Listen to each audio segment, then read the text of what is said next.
Roughly once every decade, the stock market falls about 30%. If you invest for the next 50 years, you'll live through 4 or 5 of these. And here's the strange part. The very same crash that wipes one person out makes another person rich. The teen who panics and sells loses. The one who understands one word ends up at $1.4 million.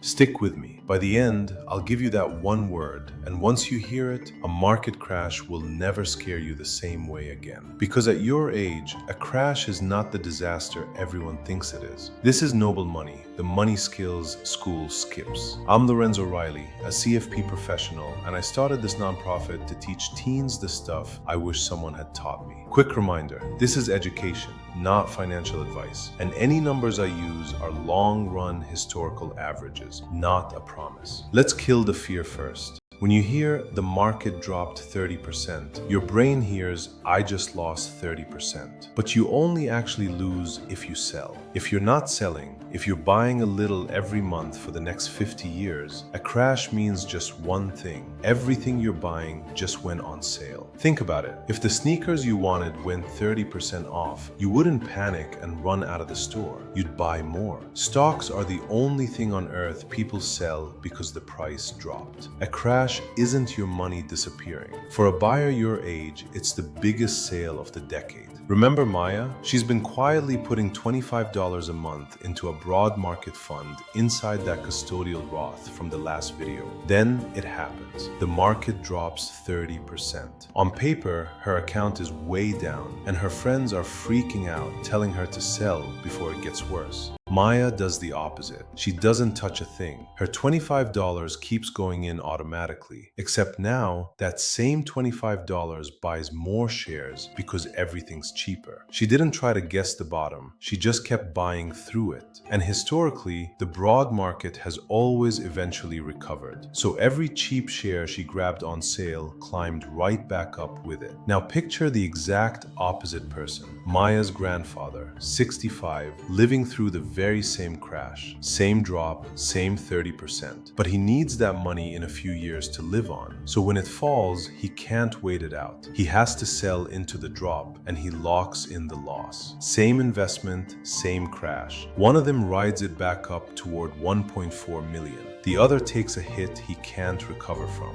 The difference wasn't skill, it wasn't luck. It came down to one thing: time. Maya had 50 years until she needed the money. Her grandfather had 4. That's the whole difference. The word is time, your time horizon. And at your age, it's the single biggest advantage in all of investing. It's also why risk doesn't mean what you think. A market that bounces around isn't risk when you've got decades. That's just the price of the ride up. The real risk is needing your money at the wrong moment. And that is the one problem a teenager doesn't have. So here's the mindset that protects everything we've built so far. When the next crash comes, and it will, you don't panic. You see a sale, you keep buying. Your time horizon is your superpower, and almost no adult ever got to start with 50 years on the clock. That's the next line of your money plan. We've spent 9 videos growing your money, earning it, saving it, investing it, and now protecting it from your own panic.